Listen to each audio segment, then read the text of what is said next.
Welcome to the Red Raider Preview Show. This is the show that discusses all the Red Raider related issues. We'll get Coach Ritter's take on the monsoon game against Muscle Shoals last week. He'll also give us a preview of the game this Friday night against the Morgan County High School Tigers. My mistake. I meant to say a Hartselle Tiger. Our Red Raiders have dried out and are looking forward to the game this Friday on the turf at Ogle Stadium. Brent Collins will get Coach Ritter's ruminations for the season. Ruminations? Okay, ruminations. We will also ask a couple of mystery questions to keep the coach on his toes. We might even get Lauren Ritter to sing another song for the fans if we ask nicely. We'll be live this Friday night at 6:30 from Ogle Stadium. It should prove to be an exciting matchup. And never, ever forget that today is a great day to be a Red Raider. Now on to the Red Raider Preview Show with John, Brent, and Coach Ritter. Welcome to the Red Raider Preview Show with Coach John Ritter. That's Coach Ritter right there. Brent Collins over there, John Godwin.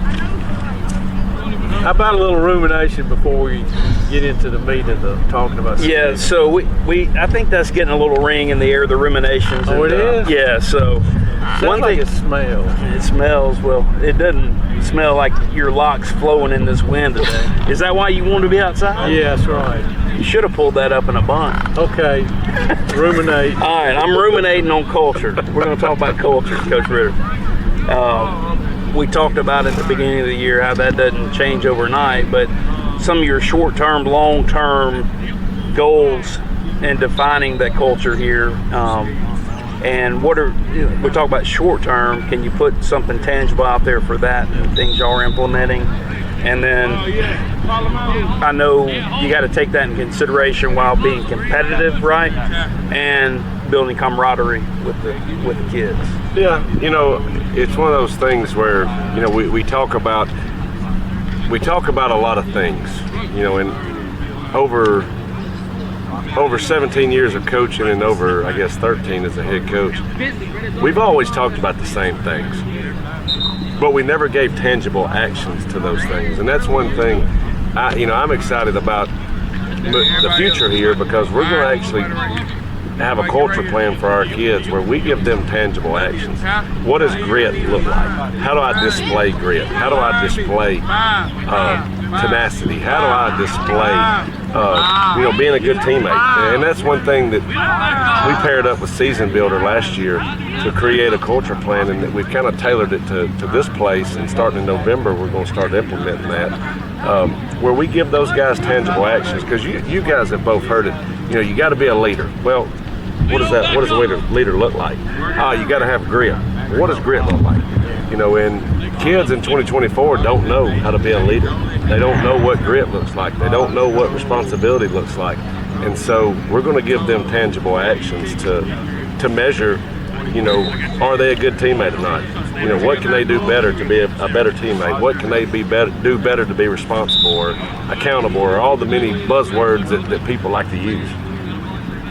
Well, I don't know if I answered that question. No, you did. Absolutely. I missed this past week, but go ahead.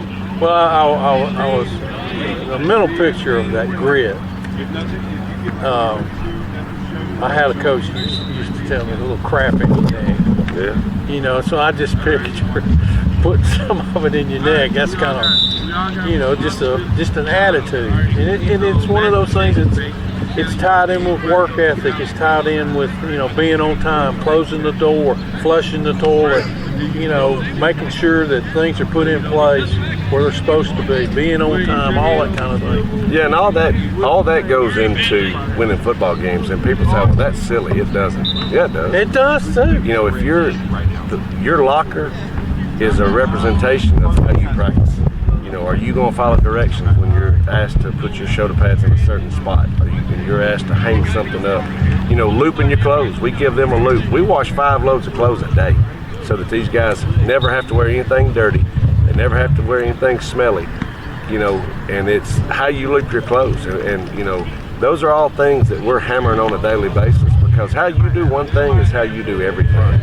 And that's one thing that we're going to stress is the standard is not football. The standard is is everything, because how you keep your locker is the same way you keep your backpack. How you go through practices, how you go through math, and people say, oh, that's different. Well, if it is different, then you're not any good. And the programs that I've had that we've been good, they've been good at everything.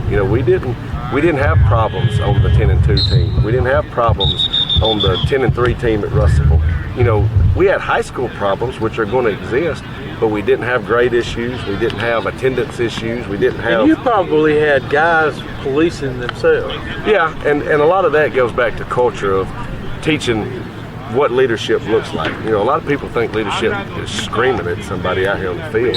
And while that vocal part is part of it, there's a lot that goes into being a leader. And, that's one thing that I think we do a really good job of the off season is going back to those tangible actions of not only saying, hey, this is what we want you to do to be a leader, this is how you do it.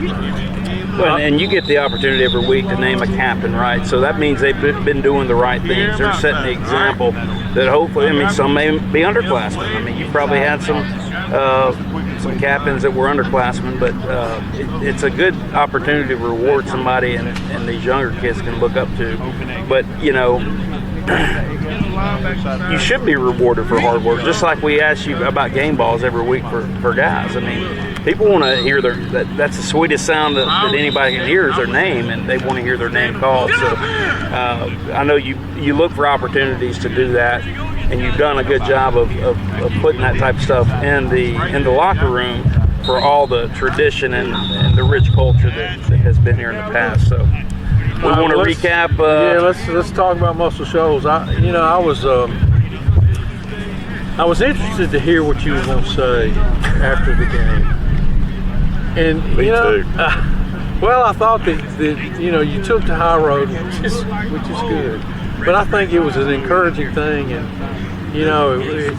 I think we're at the point now where when we have a situation to where everything's going wrong, even the weather, to where we've got to shorten the game and to get. I think at one point they were telling us in the booth that it was going to be a 10-minute half with 1 minute third quarter and 1 minute fourth quarter. Yeah.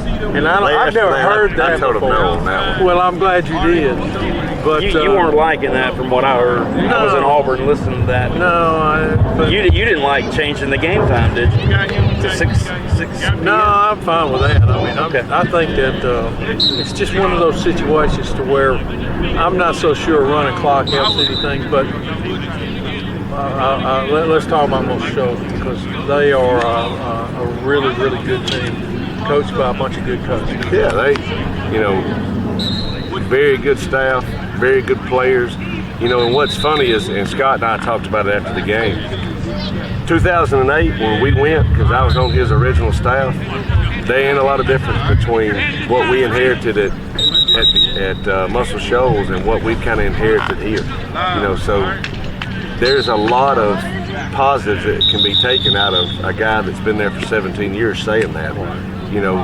He was very complimentary of our kids. He was very complimentary of some things that we were doing, and I thought we did some really good stuff. I think we showed some glimpses of what we can do. Right, I think so too. The opening drive was a great drive by our guys. We had another drive that was right at the middle of the second quarter that kind of stalled out. We had another drive to start the third quarter that, about 14 plays. And so, those are the things that we have to build on. If anybody who thought that we were going to bring in a new staff and we were going to win because they hired us, that's silly, because I've made 0 passes, Coach Massey's made 0 tackles, Coach Kennedy has made no runs. Our time is gone. But what I think we are going to do is lay a foundation in place to have a great program. And that's one thing that I've harped on our guys. We're building a program. We're not building a team. If we're going to build a team, then we'd have very few restrictions. That way nobody ever got in trouble. We would always play the best ones because it doesn't matter if they show up or not. We're trying to win immediately. But that's not what we're doing. We want to win over the long haul here. And so, unfortunately, we've got some guys that are learning some lessons about missed practice or being late or not, being consistent or whatever the case may be.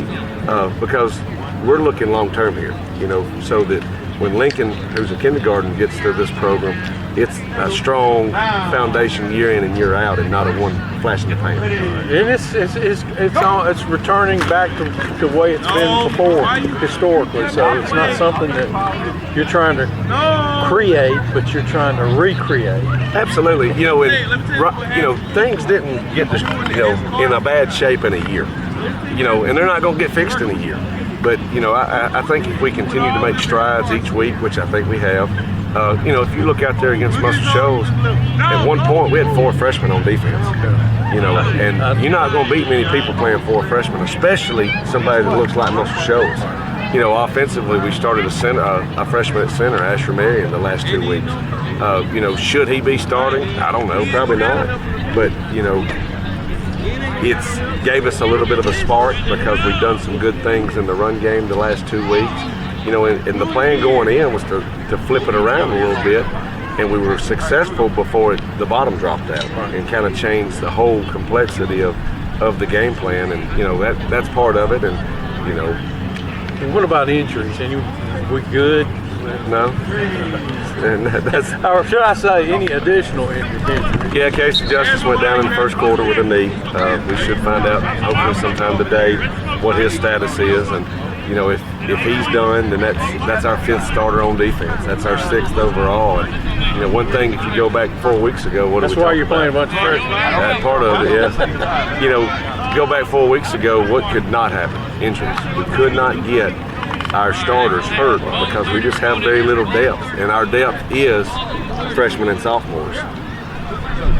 Well, I'm going to let Brent talk about our opponent this week. Well, we won't. Do we have to say their name? It gets easier, doesn't it? This first 5 games. Morgan County High School. That's right. That's what we've always. Morgan County High School. I do have some friends over there, contrary to other beliefs, but.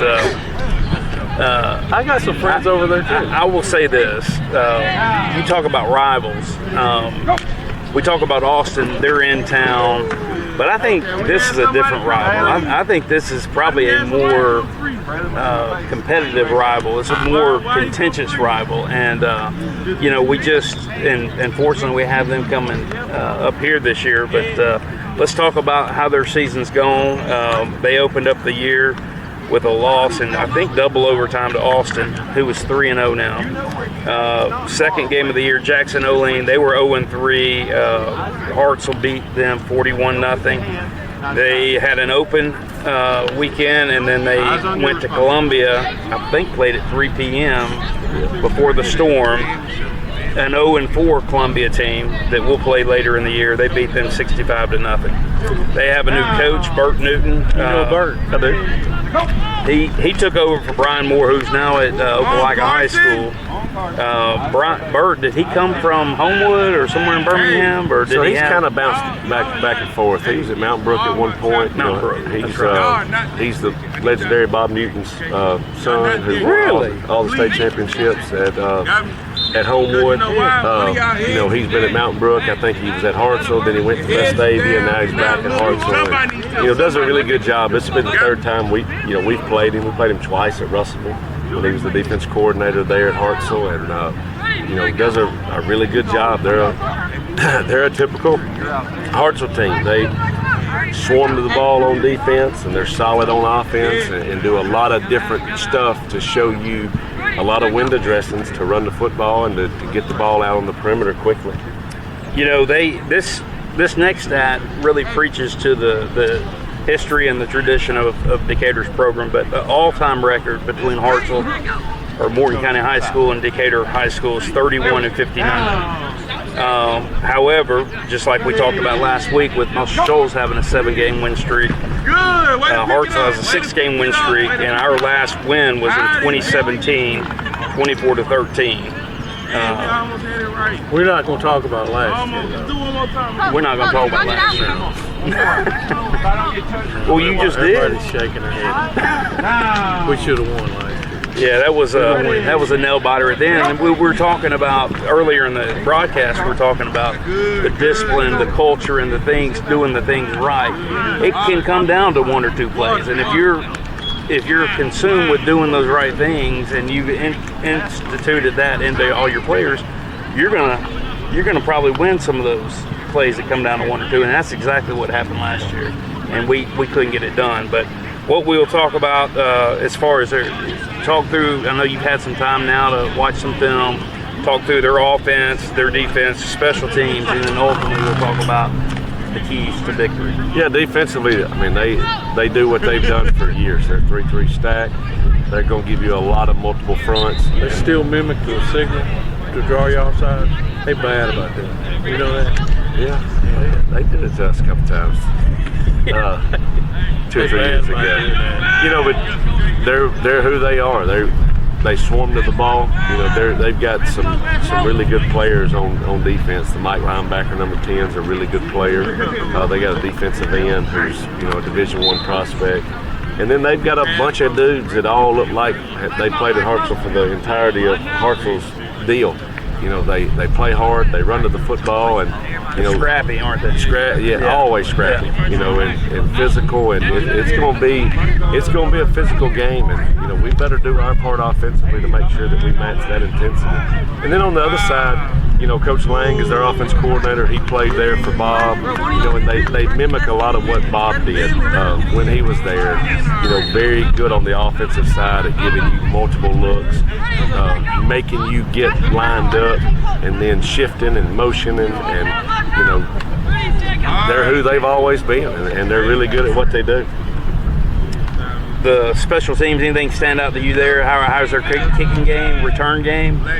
You know, for years they had number 95, and I forget the kid's name, but he was a weapon. I mean, he was good from 50 in, and punted and kicked off. And then, you know, of course, they've had the Fletcher kids for the last 3 or 4 years that were always very dynamic. You know, I think kicking games very synonymous for what the rest of them. They're solid. They're solid in all 3 phases. So we talk about keys to Raider victory. Obviously, we got to take care of the ball. We can't hurt ourselves with penalties. Is it gonna? You talk about grit in the beginning. Is that really just getting our guys' mindset to where you can walk into this game and you can win this game? Is that a big key to the victory? I mean, yeah, absolutely. You know, having faith in yourself, having faith in the game plan, you know, trusting the process of, you know, even if something goes wrong, how am I going to respond? You know, all that's a big deal. And if you know, if we do what we're supposed to do, then we're going to have an opportunity to be successful in all 3 phases. And you know, I think we've shown flashes in all 3 phases. We just can't put stuff together right now. You know, offensively, it's just shooting ourselves in the foot. Same thing defensively. You know, it's just inconsistency. And you know, I'm complaining about inconsistency when we hadn't started the same 11 2 consecutive games. I don't know if we've started the same 11 on 2 consecutive drives in 4 games. You know, injuries defensively are eating us up. You know, I thought we did have some freshmen that played really well the other night. Deshaun Swope played Rover and had a really good game, and then Deshaun Morris played at corner and played every snap, and you know, didn't know he was a freshman out there, which is good. The rain helped, you know, but even at that, he had 5 or 6 tackles and did a really nice job of stepping up in that moment when we needed it. Well, I know you don't want to. It doesn't help today, but having those freshman guys that have experience and knowing that you've got them for 3 more seasons after this year, I mean, just builds upon what you're trying to build here, and that's going to give you a lot of confidence with those guys going forward. Absolutely. I would be remiss if we didn't talk about. I got to get back up to most shoulder. One of the highlights of that night was your wife singing the national anthem. Was that not unbelievable? Did she sing to you? No, not at home. Hey, it got me thinking. We gotta get her a gig in town. Absolutely. And we're gonna all be there. She needs to go sing the national anthem. And we're gonna bring Otis in the elevators up there and let you go to town with her, huh? She was unbelievable. So she was very talented. You know, you've been holding back a little bit on that. Well, I mean, I was hoping that, you know, when we first started dating, I was hoping she was going to strike it big, and I was going to be the roadie. What did you do? You said in got that right. No, you said this. You said, he married up, or she John married married, down. or she married down. Yeah, very lucky. And I think that's most men. And I can see that in your daughter. She has that kind of personality where it looks like she might be a star. She does.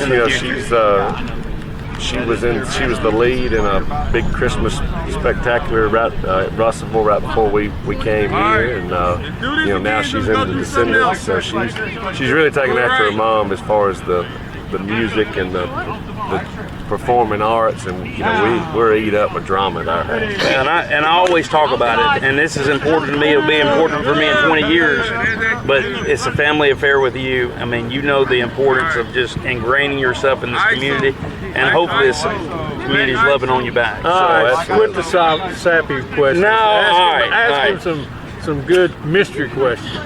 Well, I don't know if they're good because you wrote them.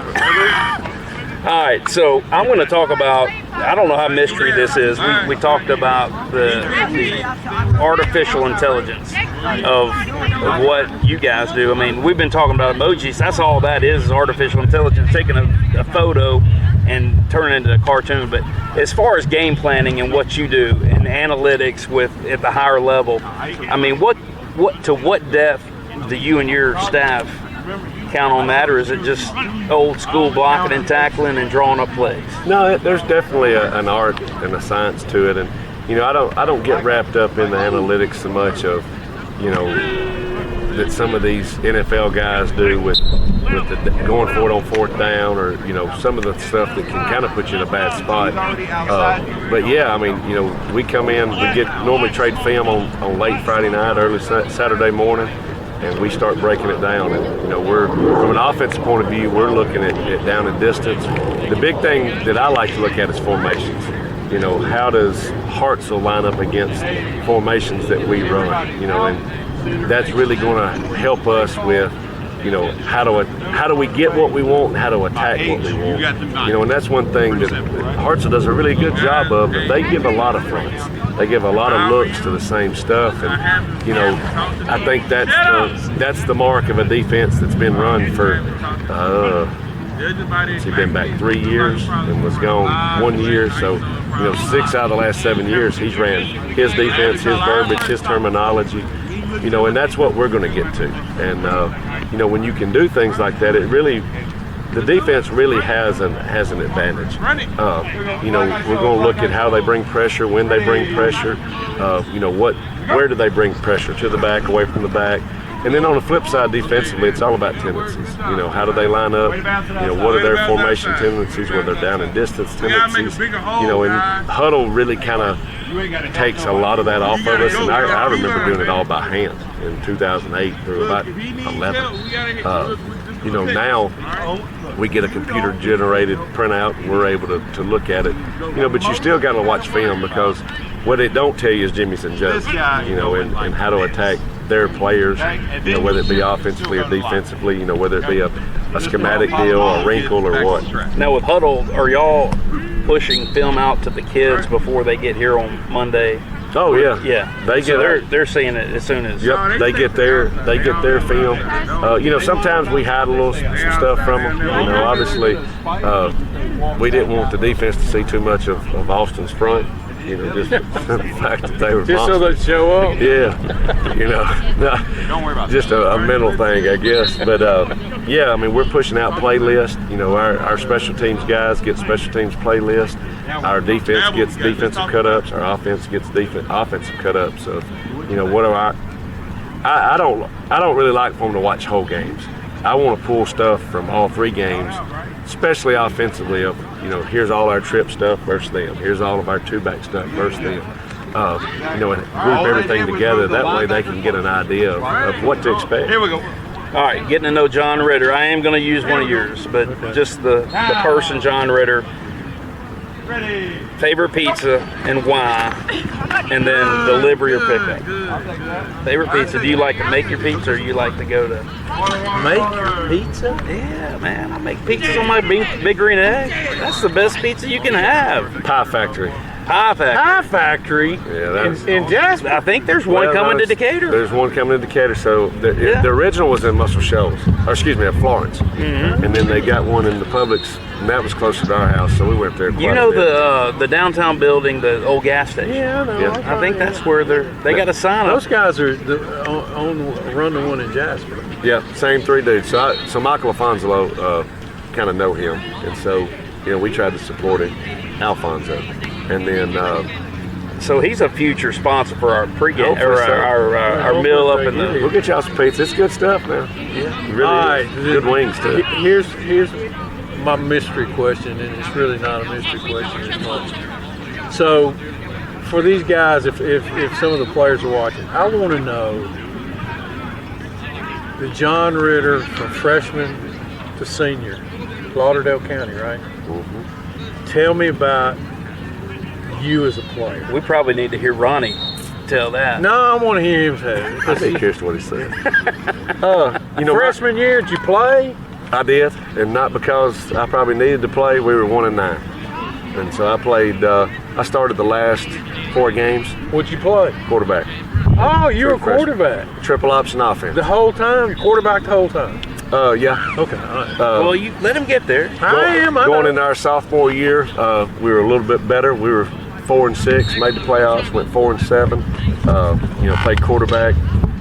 Started all 11 games, or actually I missed the last one, so started 10 out of 11. Going in our junior year, we were much improved. We were 8-3, or 8-4, and finished third in the region. Who's in your region? It was us and Colbert County, Lexington, Central. What class is this? 3A. 3A, okay. We were 3A. But I was the kick returner, punt returner. Oh, you never muffed a punt, did you? I don't know if I ever dropped one too. Not that I remember. Did you ever catch one? Yeah. Okay, all right. Caught 'em all. You could have got. Did you ever take one to the house? Let's say I returned. No, I returned 2 kickoffs. I don't think I ever returned a punt for a touchdown. But then going into my senior year, we were 9-3. Finished second. Progressively got better. Similar to here, we had a big group that was my class. That we were very successful in middle school. I think we were 8-1 and 8 more, 7-1 in middle school, and then went up to varsity. We were pretty good on JV, and we did a lot of the same things that we're doing here. We practiced. Now the difference, we practiced in the afternoons. So we practiced. Dad gave us a cheeseburger. We got on the bus, went and played a JV game. We did that my freshman year, my sophomore year, and then my junior year, didn't have to play JV. And then, of course, my senior year, we go 9-3. Had a really good team. Got beat by Litchfield in the second round. So at what point did you commit to UNA? Late. So I was actually going to go play baseball at Northwest Shoals. Okay. And Coach Hud came in like Who's March. now at Gulf Shores High School, is Gulf that right? Shores, yeah. Okay. After UNA, I think he bounced around. He was the head coach at Louisiana Lafayette, was the OC at Mississippi State.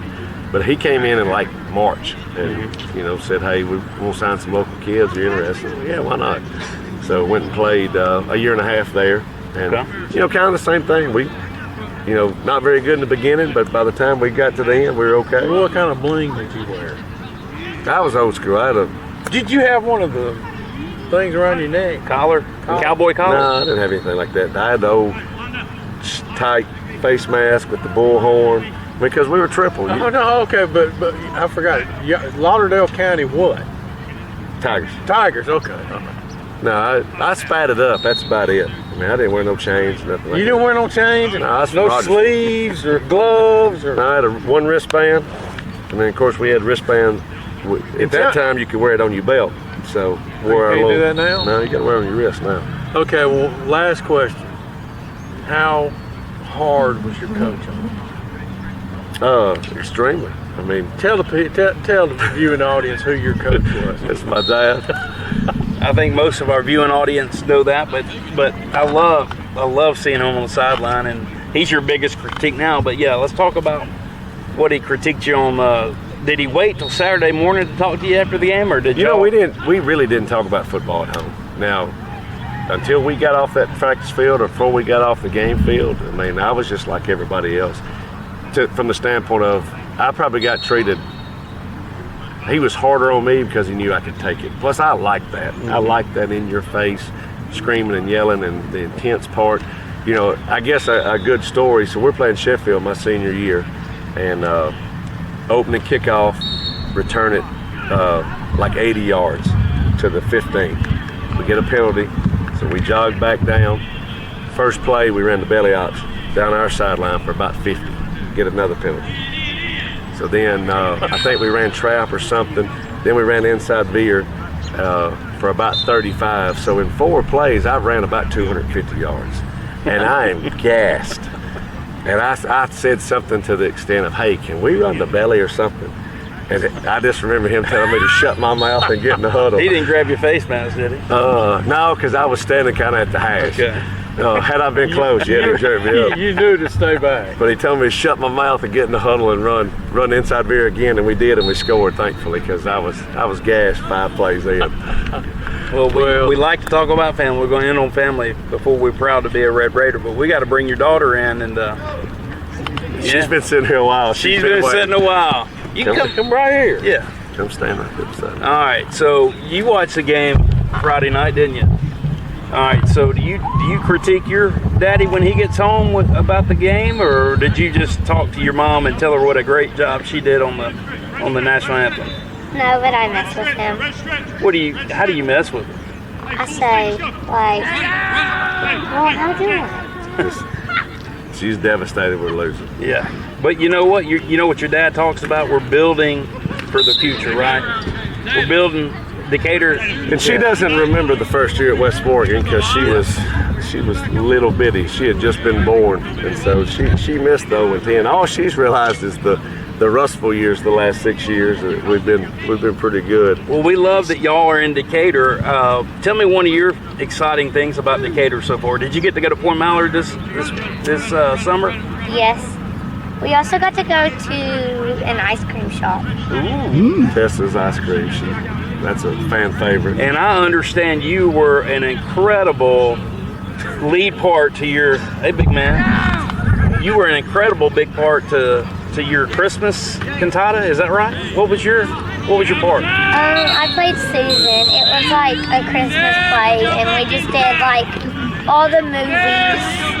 Like we did Miracle on 34th Street, and then Rudolph the Red-Nosed Reindeer, and stuff like that. All right, I gotta ask you one thing. I know you go to Walter Jackson. You go to Walter Jackson? Eastwood, okay. When are they gonna let you get on that field and be a ball boy? Do you know what age you got to be? Whenever the coach said. Whenever the coach said. Maybe next year. Kindergarten, we getting close. Are you critiquing those ball boys? They doing a good job? All right, what are you telling Coach when he gets home? Is he dad? He's not Coach. He's dad to you, right? He likes to ride the bus, and it's a football deal now. They're jacked up when we win, and they're sad when we lose, and especially when it's over. Hey, so we're going to say in unison, we're going to say it's a great day to be a Red Raider. That's how we're going to end the show. Can y'all all say that with us? What we're going to say, Coach? We're going to take it home? That's it. That's right. It's always a great day to be a Red Raider.